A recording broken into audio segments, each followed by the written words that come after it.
Well, welcome to Green and Gold Live. Vince Vitrano here along with Lance Allen. We're going to break down the Green Bay Packers win over the Pittsburgh Steelers Sunday, and we'll look ahead to Cincinnati and beyond with what's next with the Packers. I would normally say that we're a quarter way through the season, but we got that extra game this year, Lance. So almost a quarter way through. I want to start with this just to kind of get it going. Let's charge them up here a little bit. Aaron Rodgers post-game comments. Once again, we have to hear about the overreaction after week one and how, people were critical of myself and of the team and all this other stuff. Granted, Packers have won 3 straight since then. They've looked a lot better, but for how many more games are we going to have to be lectured by Aaron for having freaked out over that first game loss? Many. To answer it you were in the room. Yeah, we need more verbiage than that. But yeah, I was in the room. So for those people that don't know exactly what happens now in a post game, they bring LaFleur, Rodgers, and then usually kind of like a star of the game. This time it was Randall Cobb into the media auditorium room, and then other individuals are on Zoom, like Rashawn Gary, things like that. So. You could tell Aaron Rodgers, he likes that pulpit a little bit where, game one, week one, they should have been taken to task for what happened and the lack of energy and stuff like that. But since then, yes, they've played better, but he's used that as to say, hey, the overreaction society, he's kind of like this chill Zen guy now. You've seen it, Vinny. And the other thing is, Pete Doherty, Green Bay Press-Gazette, wrote a very good article this week about how Aaron Rodgers' game has kind of changed a little bit because as you get older, your game has to change. And Aaron Rodgers did admit he doesn't pull it down and run as much as he used to. He's a lot smarter about what he does. He even admitted, like 2011, he was a different quarterback, tries to stay in the pocket more often. But they all used the opportunity, LaFleur, Rodgers, to kind of tweak Pete a little bit and keeps kind of saying like, I'm such a different, older quarterback, this, that, whatever. So, hey, whatever motivates an athlete, chip on the shoulder. Clearly that does. So be it. Let me follow up on that, too. It's one thing to criticize play or to talk about how things have changed. It's another thing where some people after that first game, some of the national talking heads really took it to another level. I heard one guy, I can't even remember who it was, saying like, well, I looked in his eyes and those aren't the eyes of a guy who's competitive and his heart's not in it and all that. You can't know what's in a guy's heart and mind. So I'll grant him that. Right. But to be bent out of shape because people didn't like what they saw week one. I hope nobody did. The body language police, that's always a danger. And I always preface it, Vinny, and we've talked about on this format before about, sometimes if I'm yelling at you and pointing at you, clearly I've got a problem with Vince Vitrano. Well, maybe I do, maybe I don't. Who knows? But you know what I mean? Yeah. But you know what I mean is in some ways, yes, you can interpret that. But other times it's like general frustration. You and I go through it on a daily basis. Yeah, like whatever it is that's just bothering you.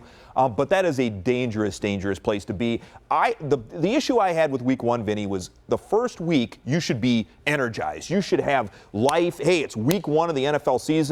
Yeah, you got a long way to go, but man, you're fired up. And it just seemed like the Saints had way more energy on the sideline, especially late in that first half. Yeah. Timeout, and the Saints are kind of dancing around, and the Packers sideline was literally like this.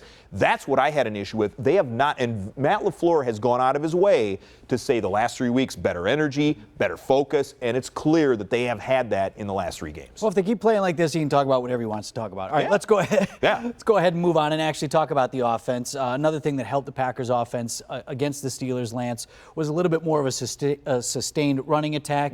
You had the Dylan Jones two-headed monster, and it really worked well. Worked very well. And, there's the old adage, Vinny, of basically like, we got to have proper balance. I would argue that it's got to be a quality balance. Like if Aaron Rodgers is on fire, you're not going to go away from that. And it is a pass-happy league. And most offenses, including the Packers, are more like 55-45, 60-40. We heard it with Mike McCarthy. Now you hear it with Matt LaFleur. They pass too much. Well, that's kind of the way the NFL has become.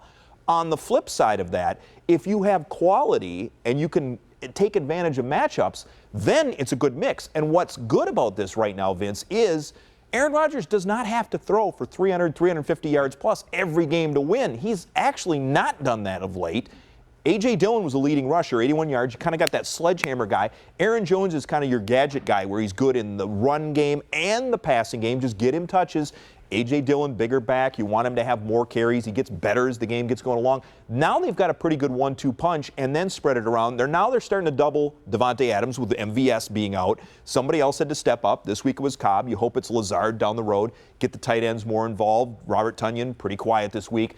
So they're going to need that balance in the running attack in order to keep doing what they're doing. O-line loves to run block, too. And those guys, if you want to get those guys engaged, yeah, let them run block, let them plow the road. Comment after the game, Rodgers' comment was, if you would have told me that we would have had our 2 best offensive linemen out in the early part of the season and as last couple of games because Elton Jenkins missed last couple, I would be ecstatic if we had 2 wins and they're 3-1. And to me, what's coming out of this, Vinny, is okay, if David Bakhtiari goes down, kind of like last year, NFC Championship game, they're not in panic mode anymore. They've got guys, whether it was Yosh Nijman playing left tackle, or they've got guys on the inside, the rookies that have started all year, or you got a young guy like Josh Runyon. Now you've got guys who have had reps and have depth, and if something happens, you don't want it to happen, but if something happens, they can still function. All right, last question on the offense, and we'll move on to other parts of the game. Randall Cobb, you mentioned him. Guy that Aaron Rodgers desperately wanted back. All right, credit to Brian Gutekunst then. You want this guy? Fine, I'll get you this guy. We got him for a good price. He took a little vacation somewhere else over there in Dallas and came back and had his best game of the season by far, but was really a critical component. Well, and once again, we can sit and argue for a long time. Should GM Aaron Rodgers get the credit for this? Should they? Right. It took a while, but here he is when needed, and 3 third-down conversions into first downs, and then the other 2 catches. He had 5 catches for the game, 3 for first downs on third down, money down, and then the other 2 were for touchdowns. So to his credit, he came up big when needed most. Can that be sustained as you get older? That's debatable, in my opinion. This was one game. Let's see how it plays out. Packers defense, again, good enough. Seems like the unit, Lance, gets a little bit better at least every week. Again, with the takeaway, the forced fumble, and that was a critical part of the game. But just in general, defense getting better.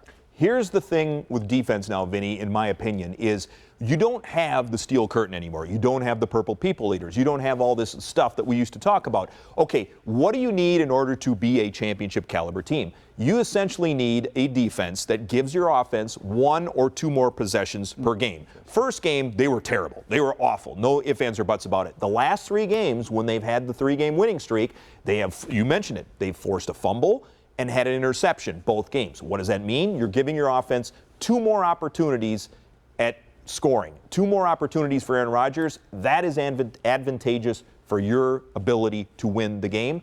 Maybe that's what we just have to live with. You hope it works, but this defense, I don't think they're going to stop anybody on a consistent basis. But if you're getting a forced fumble and a pick essentially every game, I like their chances. I don't like their chances if Jair Alexander is out for any extended amount of time. Anything new, or when do we expect to learn more about his injury that forced him from the game? Hopefully later on today, so I know that isn't great for people that want information, whatever. Shoulder injury, some people hinting at an AC joint type injury. We'll see if that's a thing that lingers, if he can kind of work through it, harness it up, whatever. We don't know at this point. So, yeah, the injuries, I mean, they have been bitten by the injury bug this year, probably a little more than the past year or 2. So that's starting to become a concern. Kevin King was out for the game. I know a lot of people don't like hearing his name, and they're suspicious. Didn't miss him. Yeah, but on the flip side, you keep having more and more injuries in the secondary. You need bodies out there. You need people.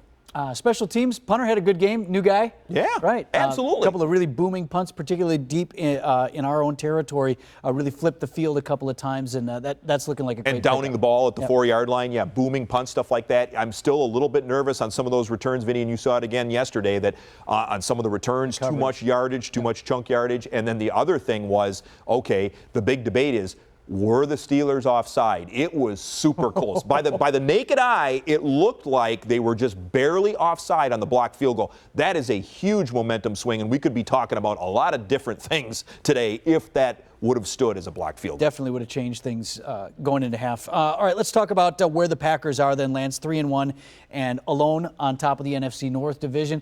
This division is looking kind of lousy. Right it now. Might be the worst. I mean, okay, the NFC East is not good either, and the Cowboys are either somewhat benefiting from that, and the Cowboys are better, but you could argue both of those divisions are the worst at this point. I don't think, I mean, to me, yeah, the Bears are a game behind, but they're pretenders. The Vikings are not that great, and the Lions are really bad. So the Packers, I mean, basically it's you take advantage of who's on your schedule. The Bengals game, to me, this is a trap game. Joe Burrow's really good. They're not the kitty cats of old. This is a strong Cincinnati team. You still got to take care of business, but especially in the division, the Packers should clean up in the NFC North. And the start of, you mentioned being on the road in Cincinnati, the start of a stretch here where we have 5 of our next 7 games on the road. Not quite sure what kind of a road team this is. Obviously, under Matt LaFleur, it's been a much better team at home. So you sort of feel like we've regained that home field advantage that Lambeau Field is, and maybe lost a little bit there in the late Mike McCarthy years. But what kind of a road team the Packers are will be revealed in the next several weeks. And absolutely, and we don't know, Vinny, because the great thing is week 1,